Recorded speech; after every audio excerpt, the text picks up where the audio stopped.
I want to hit. And Kyle, I'm going to go to you first here. You grew up a Bears fan. You've been watching Mitch Trubisky for a lot of years. Before we just pencil in the first overall pick to Jacksonville, is there a shot that the Bears find themselves on the losing end to the Jaguars this weekend? Of course there's a shot. And first and foremost, Peter, I grew up a Pete Stoyanovich fan. I wish I had grown up a Clint Didier fan. That was an incredible piece. And you know what? This is how these things work. You see the Jets win a game, and there's a faction of the community that says, "Oh, come on, you don't want to lose them all, and there's glory in winning, and things will work out the way that they're supposed to." No, they don't. Like, the system is set up to lose all the games you get the #1 pick. It's not good. And yet, I look at Jacksonville against Chicago. We've learned over the years, over the decades, it's really, really hard to lose 14, 15, 16 games in a row. It doesn't happen. It just doesn't happen, with very few exceptions. The Jaguars have not won since week 1. Week 1. So we're sitting here, it's been about 15 weeks since they've won a game. Yeah, I think they have. We don't even know who the quarterback's going to be. They're saying right now it might be Gardner, it might be Glennon. It's their last home game of the year. Doug Marrone is the kind of guy you play for, and they're going to chuck it. And they've had a couple of these losses have been by 2 points, 3 points. I don't think the Bears are a juggernaut. Listen to me. There's a couple weeks left. This thing could shake out crazy. Like, the Jags could win. The Jets could win another game to, like, have the serve go back and forth. Absolutely. Yeah. I don't think the Bears are unbeatable. Far from it. And I think Jacksonville will have a shot in this game, as I think the Jets will have against the Browns this week. So it is on. It is live. I would be watching Bears-Jags, because this is going to get nuts. Yeah, why did the Jets win last week? Because teams might tank, but players don't. It's the same thing with the Jags. Let me take you to the locker room. There's a bunch of guys, a large percentage of guys that know they're going to be on a certain team next season, right? And in the back of their mind, they understand the whole tanking concept. And I'm not saying they're going out there and they're just laying down and letting the team run over them, but they have a very clear understanding of what it means to get a certain pick in the draft. But then there's a small percentage of that locker room of guys that have no idea if they're going to be on that team. You look at the Jets, for example. You think Sam Darnold, with all the whispers about who they want to bring in to take his spot, he's sitting back saying, "Oh, let me just go out there and lay an egg." No. Every game is a resume for me. That's why the Jets went out there and swung as hard as they can and knocked the hell out of the Rams. And the same thing could happen with the Jags. There's some players on that roster that are looking back and saying, "I could care less about the draft. I'm worried about my career." So don't be surprised if they come out swinging. If Chicago isn't ready, they can end up losing this game. Yeah, caught. I think the key here, it's hard for me to imagine the Jaguars upsetting the Bears if they don't have James Robinson. I've been keeping my eye on that all week. He has been the bright spot. He has been an absolute stud out of nowhere on a bad team offensively. He's banged up. They might hold him out. That's what Doug Marrone said. We're going to rest him. We're thinking about it as far as practice is concerned. Still a chance he plays. If he doesn't, I'm going to say the Jags don't have a very good chance to beat Chicago.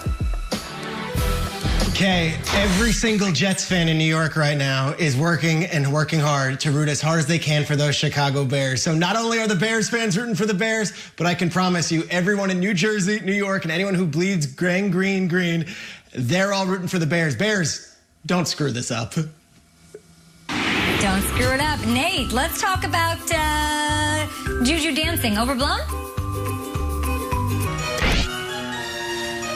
Welcome back to Good Morning Football. Seeing some tweets. Oh, love that you guys are sending stuff in here. Groenwald is loving our show, waking up on Santa duty with Good Morning Football before the kids get up. That's a nice stash there.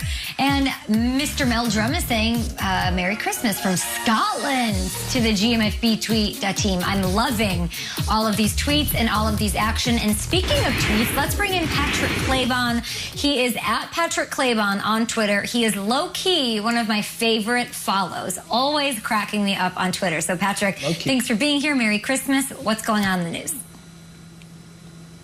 Oh, well, Merry Christmas to you, Kay. That is the Christmas present. The second Christmas present I want. I need somebody to just take a picture of all of us and then send it to you, and for you to quote tweet it. That would bring my holiday all the way where I needed it to be. We get to, that would be an upset for me.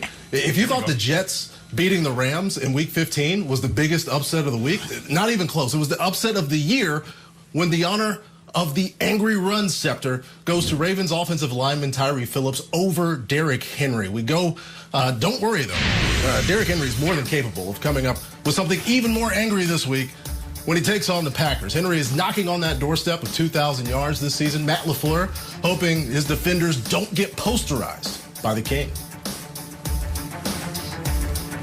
This is what great backs do. They make people look silly. And certainly he's been doing that for a couple of years now. And he's an elite runner. And we need multiple hats at the ball because he's going to make people miss, or he may stiff arm somebody and make them miss. So we just need multiple hats at the ball. And you really got to try to do a good job of taking the distance out of when he gets the ball outside. You got to squeeze that distance down so he can't have a lot of space to operate in. Because if he gets a lot of space, it's tough sledding. Over at Tampa, Bruce Arians announcing running back Ronald Jones is not going to play Saturday against the Lions. Jones placed on the reserve/COVID-19 list last week. He missed the game against the Falcons. Tampa Bay ran for just 51 yards without Jones in the lineup.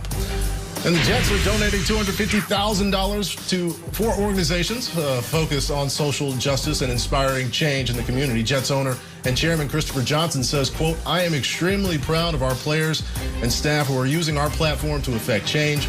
I couldn't be happier to stand beside them as we do this together."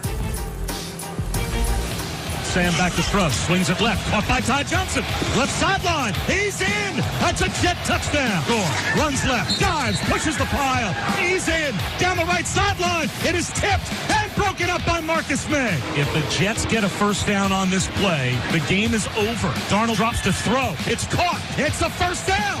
A big fist pump from Frank Gore. The Jets will get their first win of the season.